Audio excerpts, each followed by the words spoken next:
Possible ba mag-shooting dito? Pwede. O, possible. Kasi actually, napag-usapan namin yan eh. Kaya lang sabi ko.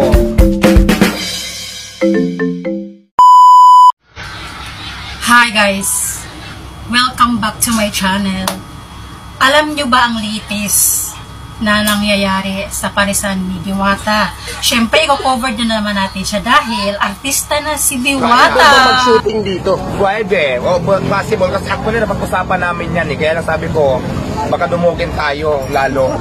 So, pwede. Posible. So ngayon pa lang wala pang shooting na nangyayari at hindi ka pa lumalabas sa Batang Quiapo, eh dinudumog na. What more? Nag-shooting na kami actually, nag-taping na. So, hindi pa lang napapalabas. Hindi ko alam kailan. Hindi ka naman nahirapan umarte? Ng Batang Quiapo ni Coco Martin, manood na kayo, manood na tayo kasi nandoon si Diwata. Okay? At meron pa guys, bago siyang product, may bago siyang produkto, yung Kasaba Chips. Ayan guys, gusto ko lang i-promote ang aking Chips. bagong product para sa hindi nakakaalam. May product na din tayo ngayon. Ayan ha, Diwata Kasaba Chips. May mga flavor tayo, may barbecue flavor. At siyempre meron din tayong Nasok niya na guys ang paggawa ng mga ganyang klaseng food. Okay. Wow, bongga na talaga si Diwata, no? Iba talaga ang Diwata.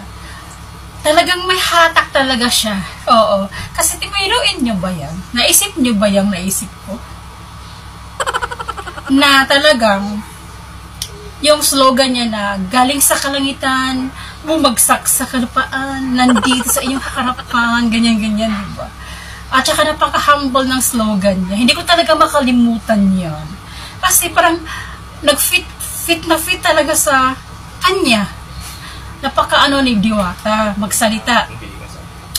Masyado siyang mapakumbaba. Okay? Hindi siya arrogante. Minsan, syempre tao lang din si Diwata. Alam nyo ba na nagkainitan si Diwata at saka isang customer doon? hindi natin may iwasan mapagod, di ba? Nakurubot. Minsan mainit na din yung ulo ko, di ba? Sobrang pagod na. Dagdag pa yung mga nagpapa-priority. Kaya minsan nagtatarayan ko talaga, real talk talaga tayo doon, di ba? Tama. Eh ngayon, nasa sa inyo na yun. Kasi katulad nung nagbablog dati. Nagla-live ako, nagpapasahod ako, biglang dumating, nagbibideo sa akin, may mga tanong siya. Eh siyempre, di ba, unahin pa ba kita, may ginagawa ako. Ang ginawa ko, sabi ko mamaya na lang, sinaraan ko ng pinto. Anong lumabas?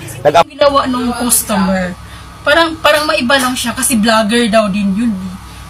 Kung kayo naman, ako nag-start din ako mag-vlog. Vlog lang ba? Libangan, ganyan.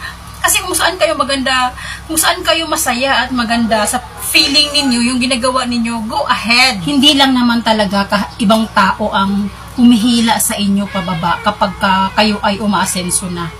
Hindi mo talaga maiwasan bilang isang tao na makakita sila ng mas nahihigit sa kanila, naiinis sila. Hindi mo talaga yan mawawala sa kanila kasi nature talaga ng Pinoy yung naiinggit. Yung hindi sila komportable pagka hindi sila talaga nakakasira ng buhay ng iba. Bakit pa kasi ganun ang Pinoy? Dapat baguhin natin yung ganyan. Yung dapat pag sinabing Pilipino, astig, di ba? Matulungin. First class. Ganon. Hindi yung kapag may umaasenso, talaga namang pinuputakti ng mga kontrabida, ng mga basher, ng mga inggitera, ng mga ay di ba, nakakainis. Pero sila din, alam nyo, kung maganda yung mindset ninyo, gawin ninyo silang inspiration. Kaya sila naiinis sa inyo dahil alam nila na mas lamang ka kaysa sa kanila. Tingnan mo si Diwata, di ba? May mga basher siya, pero ang ginagawa niya, sabi niya, punta kayo dito sa tindahan ko at makakainin kayo ng aniling rice, sabi niya. Sabi niya, di ba? Napanood niyo ba yung vlog na yun? Oo, sabihin, kahit basher ka, tanggap ka pa din niya kapag pumunta ka sa tindahan niya. Alam nyo kasi guys, yung mga bashers na yan, kaya naging basher yan, kasi alam nila sa sarili nila na hindi nila kaya yung ginagawa mo.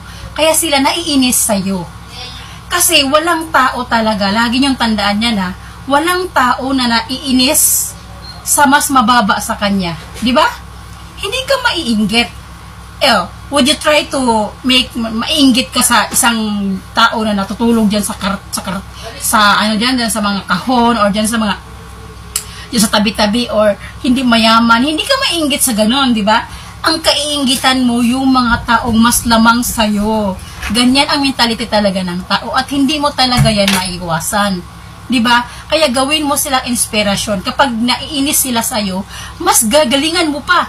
Mas pag-iigihan mo pa yung ginagawa mo para mas lalo silang mainis. Joke lang. Hindi. Pagka naiinis sila sa'yo, ibig sabihin, tama yung ginagawa mo. Kasi ganun ang tao eh. O tingnan nyo, may addict ba? May naiinggit ba sa addict? Di ba wala? Kasi alam nila na masisira ang buhay niya, kaya hindi sila mainggit. Natutuwa sila na maging addict ka dyan para masira ang buhay mo. Ganun yan. Ay nako, mamulat kayo sa reality. Panoorin niyo ba yung comment na yan? Ayan. Ang sabi niya, naiinggit ka lang. Okay? Ibig sabihin yan ba, hindi niya pinapanood ang buong video. Basta lang niya binasa yung title mo o yung title ng videos mo. Tapos, nanood lang siya ng 3 seconds. Yung videos mo, full video yun. 9 minutes yun.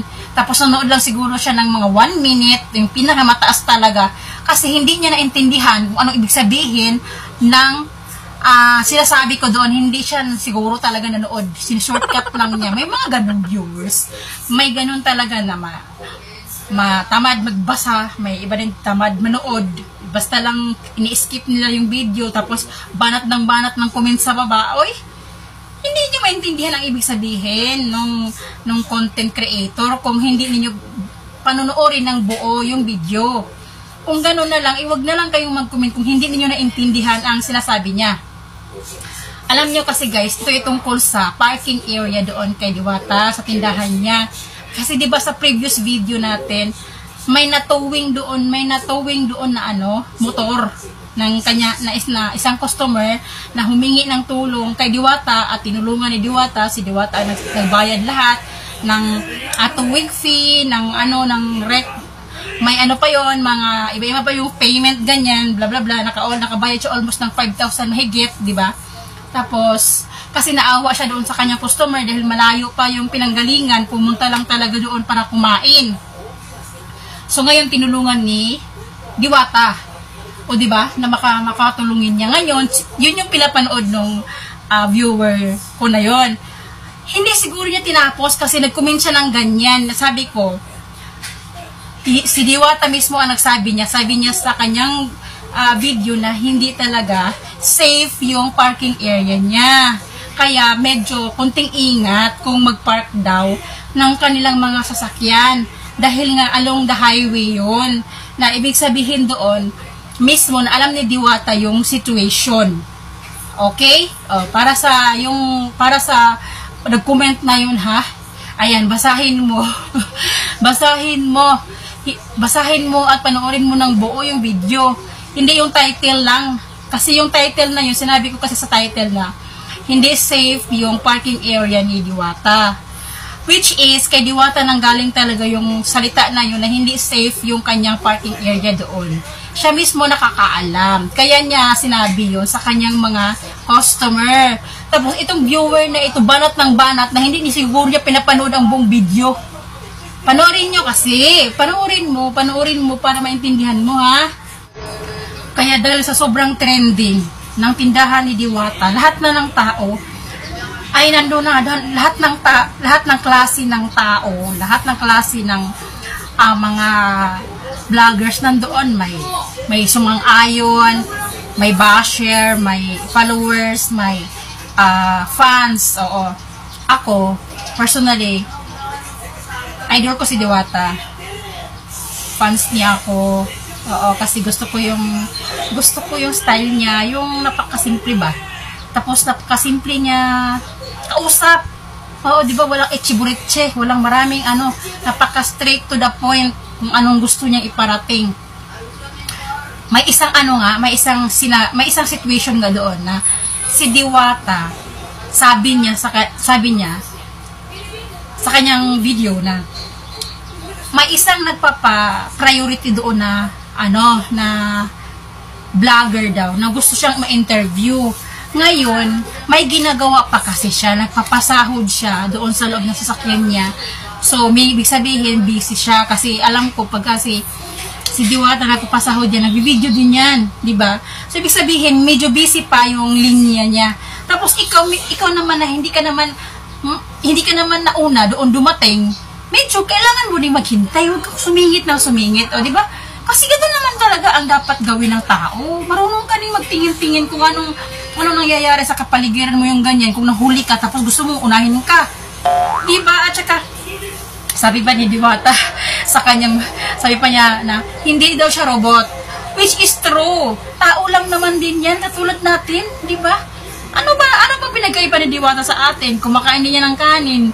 O di ba ibig sabihin napapagod din yan, naiinis din yan, nababagot din yan, nabuboard din yan. Katulad din natin.